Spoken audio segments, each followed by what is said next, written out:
I'm Rolene Marks. You know what time it is. Time for those top stories making headlines from Israel. And I do it every Monday to Thursday right here on the Israel Brief, brought to you by Lay of the Land. And if you want to check out our website, you can find us at www.layoftheland.online.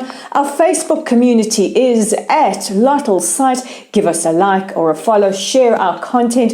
Our YouTube channel is at the Israel Brief. Hit that red subscribe button, guys. Let's get news from Israel out to the world. And of course, we're on Twitter at Lay of the Land 5. But let's get into those top stories. And of course, we're leading with the war in Ukraine. And yesterday, Israel's Foreign Minister Yair Lapid met with his American counterpart, Secretary of State Antony Blinken, in Riga in Latvia. And in a press release made public to the media, the contents of that meeting were described. So we're going to walk you through them.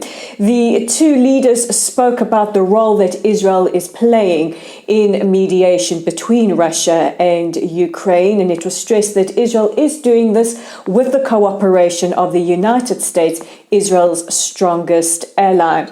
The two foreign ministers also appealed for a safe humanitarian corridor to help evacuate Ukrainian civilians. They also spoke about the importance of mediation and reaching a just solution soon, and also spoke about the fact that Iran is edging ever closer to becoming a nuclear threshold state. And to quote our foreign minister Yair Lapid, who said, "We may have friends, we may have allies, but Israel's security remains firmly in our hands." And adding to this, yesterday, while we're speaking about foreign ministers, Ukraine's foreign minister Kuleba tweeted out a heavy criticism against Israeli national airline carrier El Al. He said that the Russian payment system Mir was up on their site, and that anyone making payments was doing so with or making money with the blood of Ukrainians. Now, El Al were very quick to respond, stating that if he had checked the website, he would know that El Al ceased receiving payments through the Mir payment system on the 28th of February.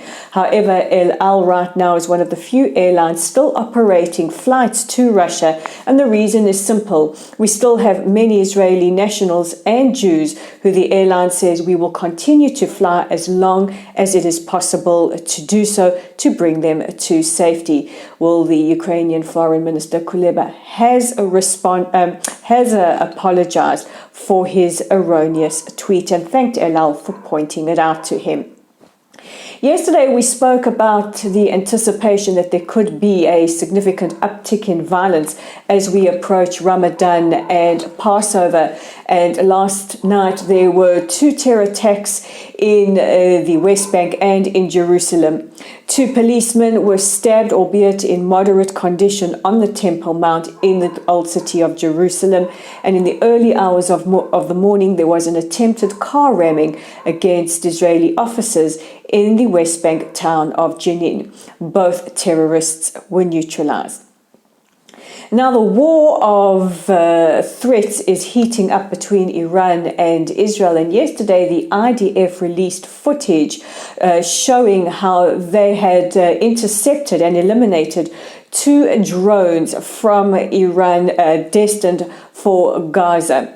The two unmanned aerial vehicles were filmed taking off in Iran with weapons on board destined for the Gaza Strip, and were taken out by the IDF. Now, of course, this sends a strong message to Iran that no matter the means, no matter the message, we will get you.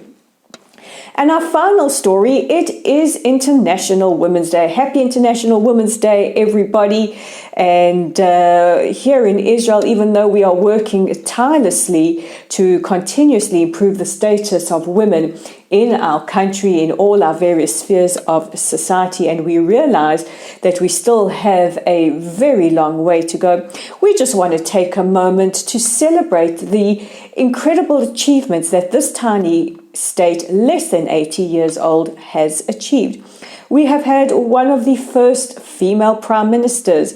We have had a female foreign minister, a female justice minister, a female head of the Supreme Court, a female head of the Bank of Governors, and a female Justice Minister. I might have said that already, but these are significant achievements for women all around the world.